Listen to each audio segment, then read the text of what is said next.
ఇది మహా దారుణం భయ్య. ఏదో ఒక రోజు ఇంట్లో వండుకున్నందుకు డైలీ మనతోనే వండిపిస్తున్నారు భయ్య. ఆ రోజు ఒక రోజు ఇంట్లో ఎవరు లేకపోయేసరికి నేను మిడిమేకల్ కర్రీ చేశాను భయ్య. ఛానల్లో ఉంది, అది కూడా చూశాను భయ్య. కంటిన్యూస్ గా వండిపిస్తున్నారు భయ్య. ఈ రోజు అయితే ఆలుగడ్డ కర్రీ చేయబోతున్నాం భయ్య. ఎప్పుడు ఇంట్లో చేసుకునే దానిలా కాకపోతే ఈ రోజు కొంచెం నా స్టైల్లో సింపుల్ గా చేసుకుందాం భయ్య. గుడ్లు తర్వాత ఉల్లిగడ్డ టమాటాలు కట్ చేసుకొని 10 రూపాయలకి 2 ఇచ్చాడు భయ్య. ఒక్కటి 5 రూపాయలు అంట, మరి దారుణంగా. ఆ తర్వాత ఇంతకు ముందు మనం ఆలుగడ్డ ఉడకబెట్టాం కదా, గుర్తుందా? దాన్ని తీసేయండి, తీసేసి నీళ్ళు తీసేసి పడేసి గట్టిగా కొట్టాను భయ్య.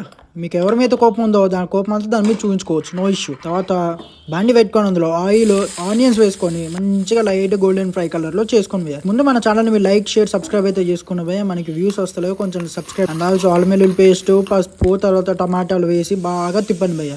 ఇది కొంచెం మంచిగా ఫ్రై అయిన తర్వాత అందులో ఉప్పు వేయండి, కారం వేయండి, తర్వాత కొన్ని లైట్గా వాటర్ యాడ్ చేసుకోండి.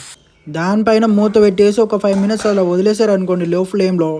ఆలు పేస్ట్ని ఇందులో వేయండి భయ్య. వేసేసి చక్కగా మెల్లగా తిప్పండి భయ్య. చిన్న మంట పెట్టుకొని, లేకపోతే మండిపోద్ది, మళ్ళీ దెబ్బలు పడతాయి ఇంట్లో.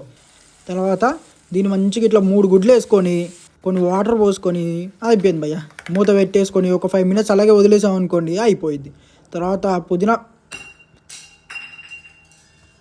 మేము ఎక్కడికో తీసుకెళ్ళాలనుకుంటాం, మీరు ఇక్కడే ఉంటారు, అక్కడికి రారు.